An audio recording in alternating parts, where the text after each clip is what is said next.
early morning at California's Rankin Ranch, and here come the horses.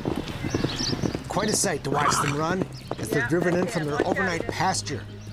It's a morning routine that's been repeated in one form or another ever since 1863, when Walker Rankin founded this 31,000-acre cattle ranch here at the southern end of the Sierra Nevada mountains. But this morning is not entirely routine. Inside the corral, something has the horses spooked.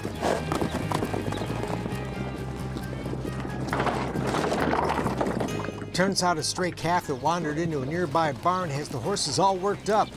It's out of the ordinary for them. Usually when they're in the corral, it's nice and quiet and calm, not a whole lot going on, so. Not today. Nope. The boys, as they're known, soon settle down. Morning chores of brushing and saddling get underway. Snoopy's a character. Who's that? Snoopy, this one right here. Oh, yeah? He's got a lot of personality. How so? How do you mean? He's, well, he's got a mind of his own for sure, but he kind of lets you know when you get on him what he's thinking. Okay. And... Lots of work to get these horses ready for the day, but for Tara Rankin, it's a labor of love. The horses always put you in a good mood. When you see them coming in the morning, they make you happy. Tara is married to Jason Rankin, Walker Rankin's great-great-grandson. Walker was 22 when he left Pennsylvania to look for gold in California. He found it too, and he may have been searching for more when he came across this mountain bowl known as Walker Basin, named for an early trapper. Lavinia Estelle Leitner's family took a wagon train from Missouri for the California gold rush. Her dad found gold too, and also settled in Walker Basin.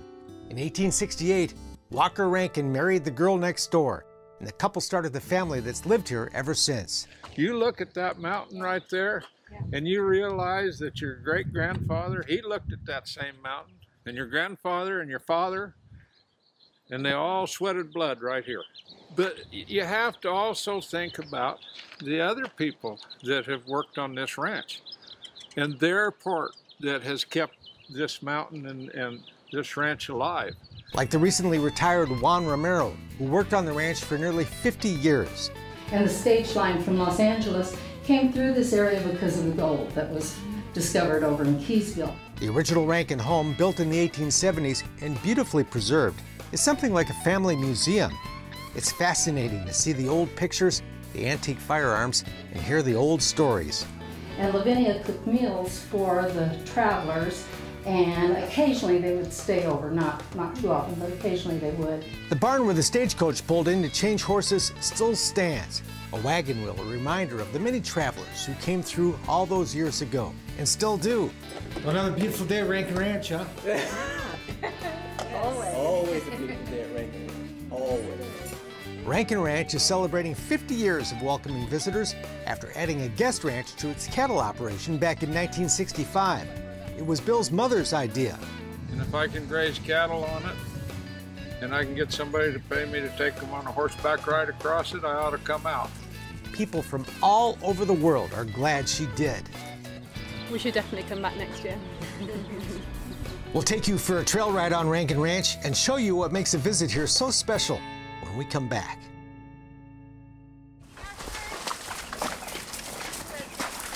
Trail riding at Rankin Ranch.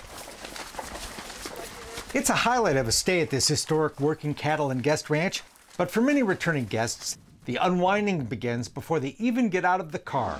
And as we clear the corner and you see it and you see the basin, it feels like we're home.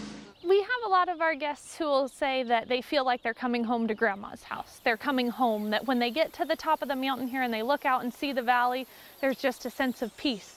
That peace won't be interrupted by cell phones, which don't work at the ranch, and it's enhanced by a warm and friendly atmosphere that welcomes guests as if they're part of the family. And it makes you feel like you're just a long-lost cousin that came for the weekend.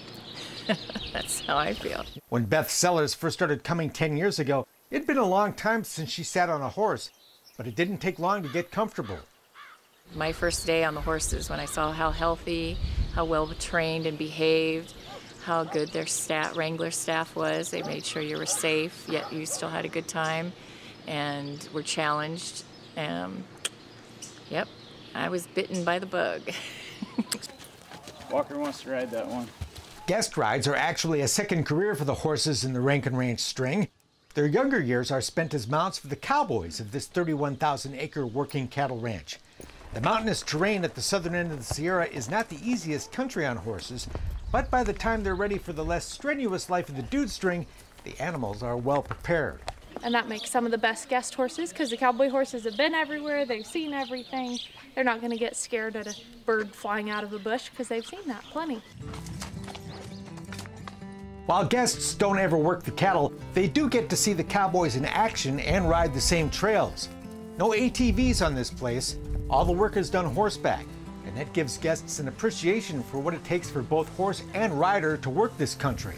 Plus, the scenery is simply spectacular. You just don't ride like this in the UK, so it's a totally different way of riding.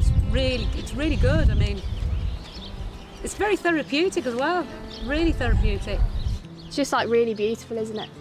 We were sitting outside our cabin earlier, and it was just so beautiful.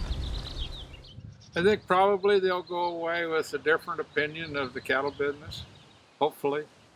You know, they might find that we're not such bad people after all. Don't try and trade me your husband for, for your horse, you know, because it isn't going to happen. A relaxing horseback visit to Rankin Ranch can also be an educational one. The Rankins consider themselves ambassadors for the livestock industry and are happy to explain their sometimes misunderstood business to their largely urban clientele. I like talking to them and telling them what our side of the story is. Our side is not always told correctly.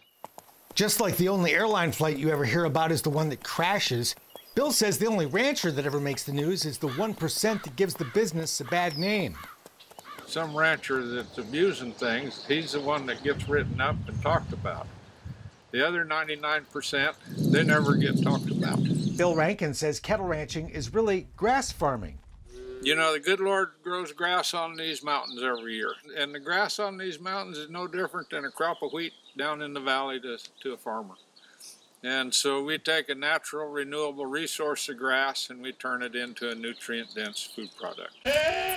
Even the youngest visitors to Rankin Ranch can get a hands-on introduction to agriculture at the children's petting zoo. Kids can bottle feed the sheep, brush the donkey, and meet Bill's granddaughter Josie and her beloved chicken, Goldie. It's okay. It's okay. And now you can go home with a tasty souvenir of your visit, Rankin Ranch beef. Amanda is spearheading a new effort to directly market the beef raised here. Her brother raises hay, and her sister has started a beekeeping business. You have to let the younger generation do a thing or two, you know? You can't just sit on them until you die. Right. The diversification is just part of the challenge of keeping this sixth-generation family business thriving in an ever-changing world. You know, this ranching deal, it's kind of like playing chess with three opponents. You know, you kind of have Mother Nature, you have the Chicago Mercantile Exchange, and you have the U.S. government. Now, out of the three, Mother Nature is the meanest of the bunch because she never tips her hand. You know, it depends on the day.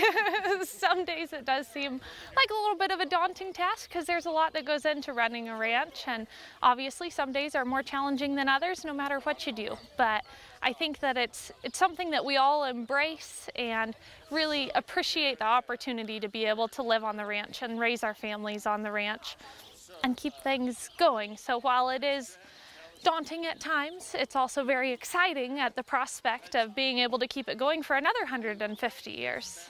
Guests who come year after year to escape to this timeless refuge are counting on that. You know, I'm married.